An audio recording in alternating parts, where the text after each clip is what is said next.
السلام علیکم جماعت ہفتم کے بچوں، امید کرتی ہوں آپ سب خیریت سے ہوں گے۔ آج ہم سبق نمبر 2 نعت کے سوالات جوابات کریں گے، ٹھیک ہے بچوں کل ہم نے تشریحیں کی تھی، امید کرتی ہوں آپ سب نے وہ ساری کر لی ہوں گی اپنی کاپی پہ۔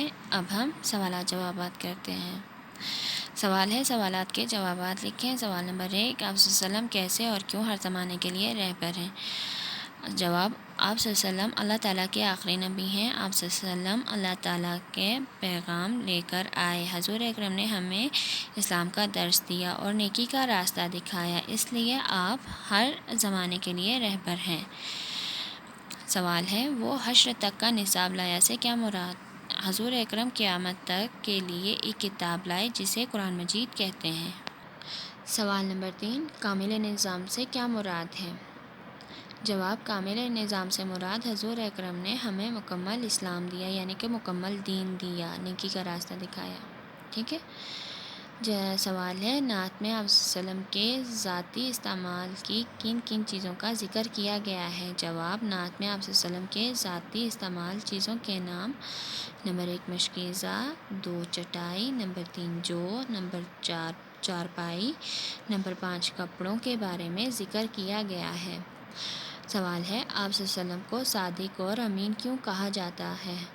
جواب، آپ صلی اللہ علیہ وسلم ہمیشہ سچ بولتے تھے اور امانت میں خیانت نہیں کرتے، اس لیے لوگ آپ کو امین اور صادق کہتے تھے۔ الفاظ جملے: کائنات کی ہر شے کا مالک اللہ تعالیٰ ہے۔ شعور، تمنا کو شعور کی بہت ضرورت ہے، یعنی کہ عقل۔ علم، حضور اکرم صلی اللہ علیہ وآلہ وسلم اسلام کی علم تھی، کو اسلام کے یعنی کہ دین کی علم تھی۔ اور یہ تمنا کی جگہ آپ کسی کا بھی نام لکھ سکتے ہیں بچوں، ٹھیک ہے، اپنے فرینڈس کا، اپنے بھائیوں میں سے کسی کا بھی نام لکھ سکتے ہیں۔ مشکیزہ، حضور اکرم صلی اللہ علیہ وآلہ وسلم کے پاس ایک مشکیزہ۔ بلند، آپ صلی اللہ علیہ وآلہ وسلم اخلاق کے بلند مرتبے پر تھے۔ صفت، آپ حضور اکرم صلی اللہ علیہ وسلم کی ہر صفت بہت پیاری تھی۔ بچوں آپ لوگ یہ کام بھی اپنی کاپی پہ کریں گے اور مجھے اس کی پکچرز بنا کر بھیجیں گے۔ اپنا خیال رکھیے، اللہ حافظ۔